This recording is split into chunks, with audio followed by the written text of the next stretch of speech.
Meu nome é Daniel Francisco Melo, eu sou médico formado pela Universidade Federal do Paraná em 2004, sou cirurgião plástico formado pela Santa Casa de Misericórdia de São Paulo em 2009. Estou em São Paulo já desde o início da minha residência, então aí há 16 para 17 anos. Sou casado há praticamente 15 anos, tenho 2 filhos, um menino chamado Eduardo, que está com quase 8 anos, e um menino chamado Gabriel, que tem 2 anos e pouquinho.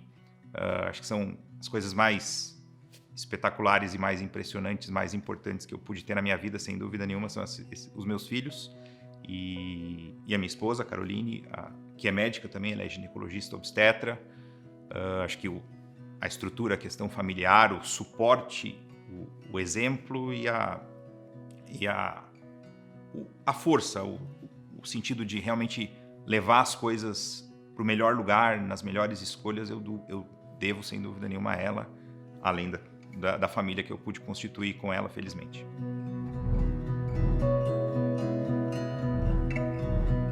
Eu não tive nenhum familiar médico, então o exemplo que eu tive foi sempre externo.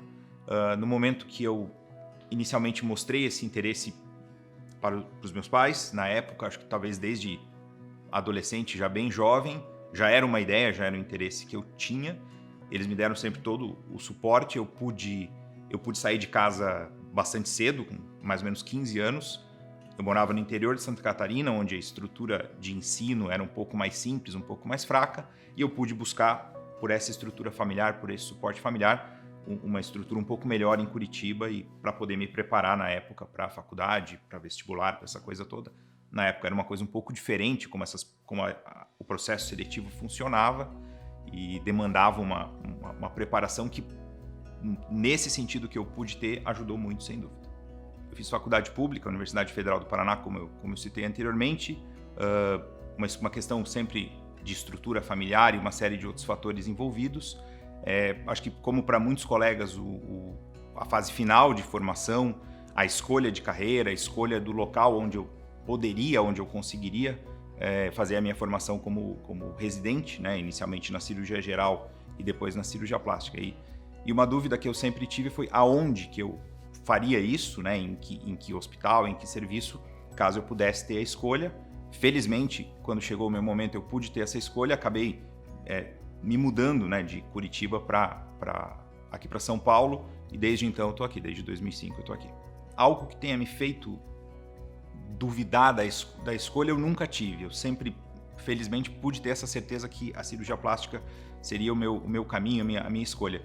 Mas eu acho que, como vários colegas, eu não tenho dúvida, que passaram por isso, o início de carreira em especial, ele é bastante desafiador.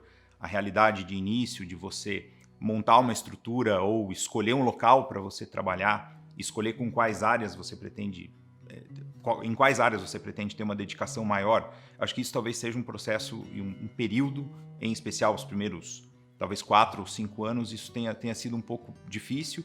E lógico, além de questões pessoais, momento de pós-graduação, momento familiar, nascimento de filhos, essa coisa toda que mudam bastante e mudam prioridades e questões pessoais e profissionais relacionadas. Eu sou formado em 2004, fiz a minha formação de residência em cirurgia geral 2005-2006, cirurgia plástica de 2007 a 2009, tudo isso na Santa Casa de Misericórdia de São Paulo. Assim que eu terminei, eu permaneci na instituição como voluntário, inicialmente, depois como pós-graduando. Depois disso, ainda fiz a minha formação em cirurgia crânio-maxilofacial e, posteriormente, como médico assistente no Serviço de Cirurgia Plástica da Santa Casa de Misericórdia de São Paulo, onde eu também pude desenvolver a minha pós-graduação, mestrado em 2013, o doutorado em 2018. Lá eu trabalho com plástica geral, com feridas, com cirurgias reparadoras. Lá eu faço também uma parte de cirurgia crânio-facial, de crianças, de malformações, de deformidades. Sou professor voluntário na faculdade, tenho atividade com os alunos da Liga Acadêmica de Cirurgia Plástica, além de algumas outras atividades eventuais dentro da própria instituição e outros convites e outras coisas que nós fazemos fora, vinculados ao ensino teórico e prático da cirurgia plástica. Mesmo antes de ter um contrato, uma atividade oficial no hospital, eu tinha atividades voluntárias, e mesmo fora do tempo habitual a gente consegue desenvolver isso é uma demanda que muitos serviços de grande porte, em especial em São Paulo, nas cidades maiores ou os serviços de referência, eu acho que continuam tendo, e sem dúvida nenhuma é uma coisa que eu gosto bastante de fazer. Dentro da cirurgia plástica, as cirurgias estéticas, consideradas estéticas, e as cirurgias consideradas reparadoras, isso muitas vezes, obviamente, se sobrepõe. São situações em que nós podemos ajudar as pessoas com essas questões, com esses problemas, e a recuperação de autoestima, a melhora da imagem, da autoimagem, recuperação de situações familiares, pessoais, de trabalho, são extremamente gratificantes, sim, em todos os procedimentos que nós temos, mesmo de coisas que teoricamente possam ser consideradas mais simples, mas que muitas vezes têm um impacto significativo na vida dessas pessoas. Dentro da cirurgia plástica, eu tenho uma rotina que eu sempre imaginei que eu faria dentro das rotinas de consultório, as cirurgias estéticas e os procedimentos, mas eu sempre gostei muito da cirurgia reparadora, as cirurgias reconstrutoras, reparadoras de maior porte. O tratamento das malformações, das deformidades crânio-faciais sempre me interessou, desde o período da faculdade. E aqui em São Paulo eu tive a oportunidade de fazer especialização no Hospital de Clínicas, Faculdade de Medicina da USP, no grupo de cirurgia crânio-maxilofacial, isso em 2011. Eu acho que, antes de mais nada, ela é uma especialidade médica, como todas as outras, com a sua responsabilidade, o vínculo e a questão da relação médico-paciente sempre fundamental, a questão da formação do especialista, a experiência que ele pode ter com um determinado procedimento. Eu acho que ela jamais deve ser banalizada. Nós temos sempre que entender toda a responsabilidade envolvida dos nossos procedimentos. Eles não podem ser simplificados, em especial aqueles que têm uma característica mais estética, como se eles fossem mais simples ou como se eles não tivessem associados a um processo de reabilitação, de recuperação no seu pós-operatório e coisas que muitas vezes hoje em dia têm sido simplificadas de uma maneira errada, tentando passar uma ideia de que você não tem a necessidade de alguns cuidados, de algumas restrições. E isso é, sem dúvida nenhuma, uma questão bastante importante.